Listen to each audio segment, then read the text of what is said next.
Hello, Phil here from Wings of Pegasus and welcome to another analysis video. On the agenda tonight we have Seasick Steve, and this is going to be coming from 2011 and it's his performance of You Can't Teach an Old Dog New Tricks. So let's get Steve up on screen and see how he gets on.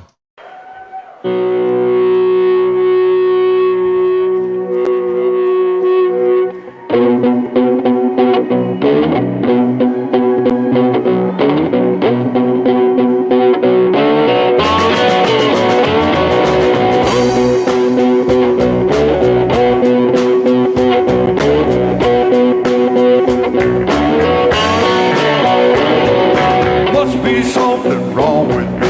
What it is, I can't quite see. I can't seem to do nothing right.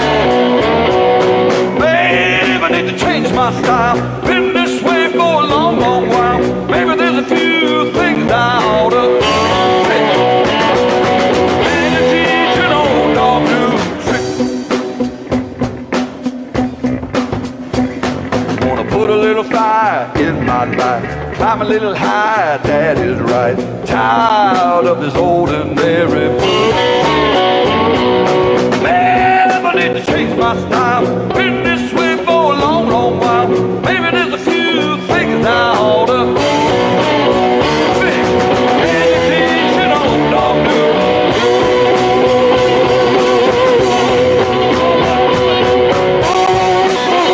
Just going to jump in here quickly because the great thing about Seasick Steve is that there is so much going on in his performances, even though people might not notice it. Little things like the dynamics. Look at the way that he brings down that guitar playing when he's singing and then brings it up in the chorus, and we started out in the intro just full on as well. And the most obvious thing is the guitar that he's playing. I call it a guitar. I did a video last night on Justin Johnson, who had his own guitar there, and that was professionally put together, but it was a shovel that he was playing. And here we've got another example of something that's been totally put together, the hubcaps from a Morris Minor car, and he's got that attached to a broom, and he's obviously got the pickup fixed into those hubcaps. So when you've got a guitar like this, I'm calling it a guitar because that's what it is, no matter what it's made up from. But when you throw these things together, you are automatically going to get a sound, a unique sound.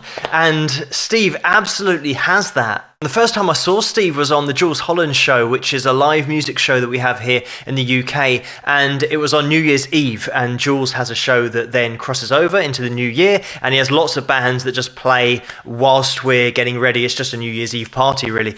And I saw Steve on that. And what I loved about him was that he encapsulated everything that music is about.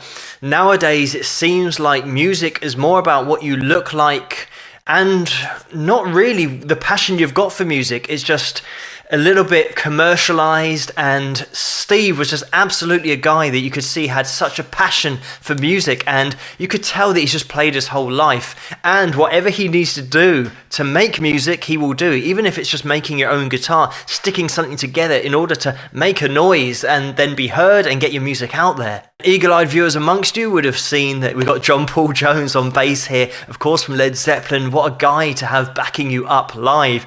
But the way that Steve plays, you can tell that he's just been doing this so long. He's just been around music his whole life, because little things like bringing the dynamic down when you're singing, all these little touches that real professionals do, real top players do. In the early 2000s, he was busking in France, but he got his break in 2006, like I said, on the Jools Holland show. And pretty much from then on, especially in the UK, he just exploded onto the scene. And he was one of the guys that performed the most festivals in the year. So he got out there and he absolutely played at everything that he could in the UK. And we do have a fair few festivals to attend if you want to do them. And of course, Steve was in such demand that you could always see him on a main stage at a really big festival, and the crowds absolutely loved him. But let's check out the rest of this performance.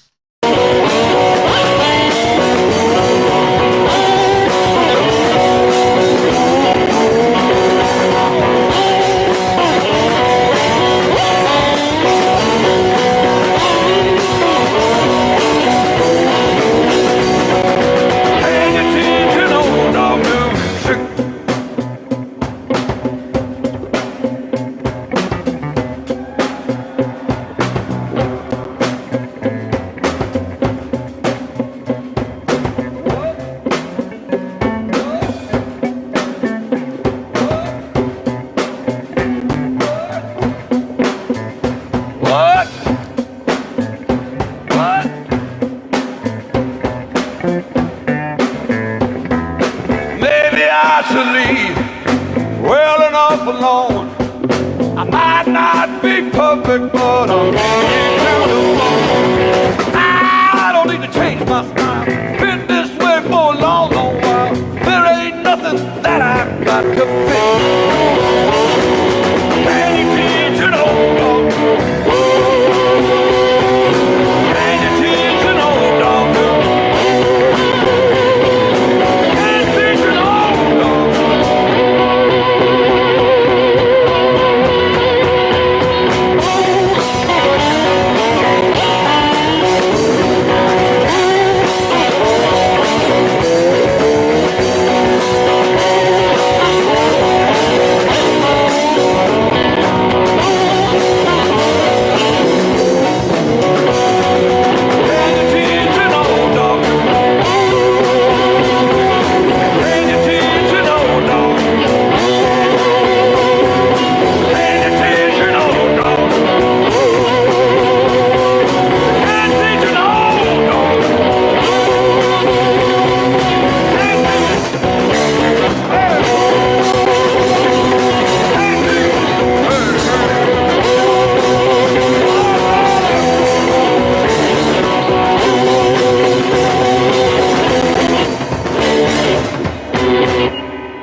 And there we go.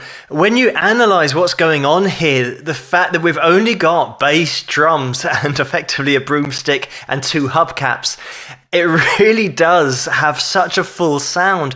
Another thing that I love about Steve is that when you look into his gear, I love it because it's just a Roland Cube 30 amp. And I've got one of these amps here, just a little practice amp. And it said set to tweed. So you've got different options on the amp models effectively that you've got on the amp. And there are a few options on there. And tweed is one of those options. So it is so simple and it is so stripped back that it's just a practice amp. And he's told you exactly what he has it on, and then he's just playing the guitar that he made himself. So it's just great to have something that's so stripped back, and there's quite a decent amount of attitude in Seasick Steve's playing and his songs, and his voice is gravelly as well, so it really puts a lot of emotion into each performance and each song. And we saw on this custom model of guitar on that Broom, we've got little markings, so he's just simulating what you'd have on the guitar in terms of where your 3rd fret, 5th fret, etc., where those are going to lie. But also the strap that he's got, I love the fact that it's just a bit of string. And I know I say about Steve making this guitar himself, but I can't give all the credit to Steve because he had a friend called Davey Chivers who certainly helped him put this guitar together. There is a lot involved, you know, to get the pickup hooked up and be able to stick a jack into something, make it totally electric. But Steve, I'm sure his and Davey's brains just combined in order to make such a unique guitar. I think it was also a case of what they had lying around, just a broomstick and a couple of hubcaps, but a really unique sound, unique guitar. And that is the word of the day, is unique, because Steve has got so many different aspects pulled together in combination that make that stand out and make him so different to everybody else. And just breaking down a bit of Steve's playing, he's got that vibrato in there, which you notice all the time. He doesn't really let any notes hang. He's always pushing that vibrato, and he's always pushing the playing to the limit, really expressing as much as he can. And he's not one of these guys that's really going to worry about the technicalities of the playing and being really precise if he's feeling a certain way and wants to push the boundaries a little bit. And certainly in this track, he's really going for it, really pushing that slide, really sometimes sharp and flat, but with that wide vibrato, it means he gets to cover more of the string and it gives it that attitude. And that's his own sound. And especially with Steve, because he's got such a unique guitar and a unique way of playing, that just gives him that sound. And it's something that so few players actually get. And having said all this, if you've got a unique sounding guitar and you're playing great slide as well. You've got the expression with vibrato. You still have to apply the dynamics and have an overall appreciation of a composition and how to add light and shade. So there is so much going on here that is not just Steve thrashing out slide on a guitar. And this is why guys like John Paul Jones get involved, because they can hear the musicality involved and the expression and all those tiny little details that really the top musicians just appreciate so much. But thank you so much for suggesting this video for me to take a look at. Keep those suggestions coming in the comments below. Let me know what you guys think, and if you like this video, please give it a thumbs up and subscribe, and I'll see you guys at the next one.